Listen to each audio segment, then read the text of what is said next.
As rumors swirl that Netanyahu is missing or worse, is Iran quietly signaling that it, at least, knows exactly where Mojtaba is and who is really running this war?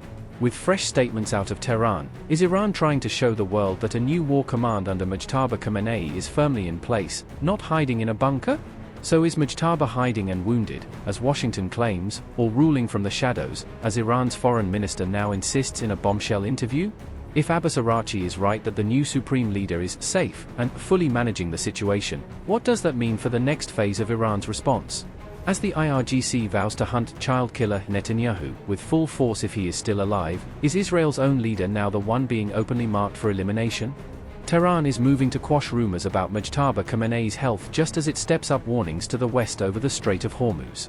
Iran's Foreign Minister Abbas Araghchi says Mojtaba is in complete health and safety, directly contradicting Pentagon talk of a disfigured leader. He told Al-Arabi Al-Jadid that the new leader is fully managing the situation inside Iran, despite his total absence from live cameras. Araghchi also dismissed rumors of splits inside Iran's state institutions or armed forces, insisting the system is united behind Mojtaba. He said the internal situation remains stable in spite of external war pressures and strikes on Iranian soil. His comments land amid intense speculation about why Mojtaba has not appeared in person since the war began on February 28.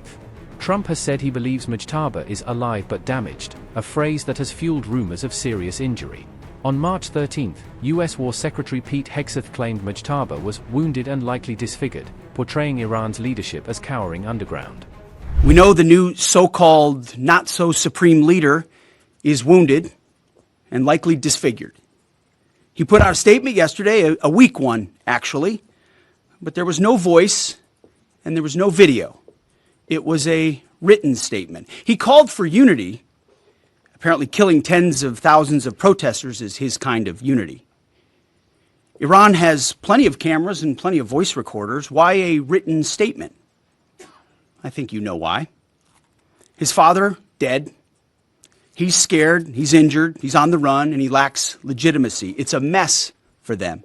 Who's in charge? Iran may not even know. At the same time, Iran's IRGC has now publicly promised to go after Israeli Prime Minister Benjamin Netanyahu personally. IRNA reported that the guards vowed to pursue and kill the child killer Netanyahu with full force if he is still alive. That pointed phrase, "if he is still alive," is widely seen as a nod to recent online speculation that Netanyahu may already be dead. The Netanyahu death theory took off after a video speech released on March 13 came under heavy scrutiny. Viewers claimed his right hand appeared to have 6 fingers, prompting accusations that the clip was AI-generated. In response, the Israeli Prime Minister's office told Turkey's Anadolu agency that these assassination reports are fake news. Officials stressed that Netanyahu is alive and well, stating clearly that the Prime Minister is fine. Amid the war of rumors and threats, the IDF announced it had eliminated 2 senior Iranian intelligence officials in fresh strikes.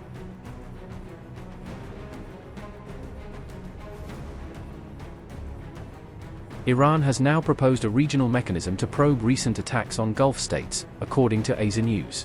Abbas Araghchi said Tehran is ready to form a special committee with neighboring countries to investigate strikes. He says the panel would examine what targets were actually hit during the ongoing war and by whom. Araghchi reiterated that Iran's military actions are aimed only at U.S. bases and interests, not civilian sites. He also claimed the U.S. has developed Lucas one-way drones similar to Iran's Shahd systems. Araghchi warned that these US-made drones could potentially be used to hit civilian targets in Arab countries, stoking confusion and blame.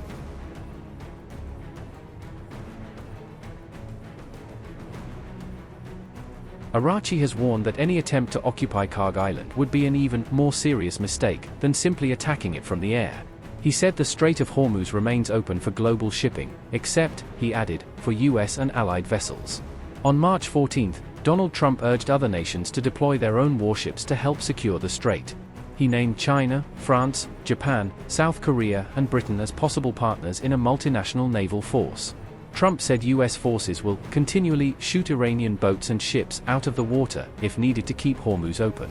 France has already signaled its carrier group will remain in the eastern Mediterranean, not sail into Hormuz alongside Trump. His threats come days after US bombers reportedly hit more than 90 military targets on Iran's Karg Island. KARG handles roughly 90% of Iran's crude exports and sits close to the Hormuz choke point, making it a strategic prize. Trump has boasted that the raid totally obliterated military installations on the island but left oil terminals intact, for now. In response, Iranian officials have warned that US-linked energy assets around the region could be turned into a pile of ashes if the campaign continues.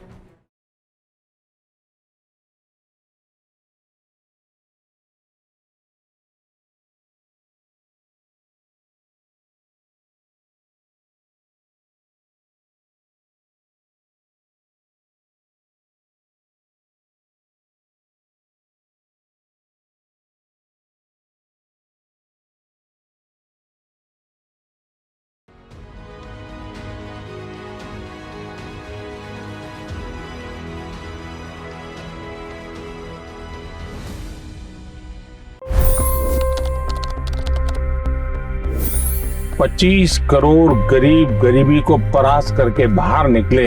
For the good of our nation, let's work together and let's truly make America great again. The fastest news breaks. Requested PM saying that look, you will have to speak to Putin and to Zelensky. The biggest newsmakers. The relationship with India is probably the most important bilateral relationship the US will have for the rest of this century. The capital delivered quite an election result today. Expert analysis. The million-dollar question today is how to stop this dance of death. Ground reports. I'm standing at the crossroad of the Kumbh Mela. Behind me are more than 100 entry guards. Long-form interviews. Exclusionary politics is reflected in Manipur case as well. You don't bother because this is a small state. Deep dive into burning issues. It's often said DRC could be the richest country in the whole world. It's because of what sits underneath. Why exactly did the US topple the Sheikh Hasina government? HD videos. We don't just break news, we break it down.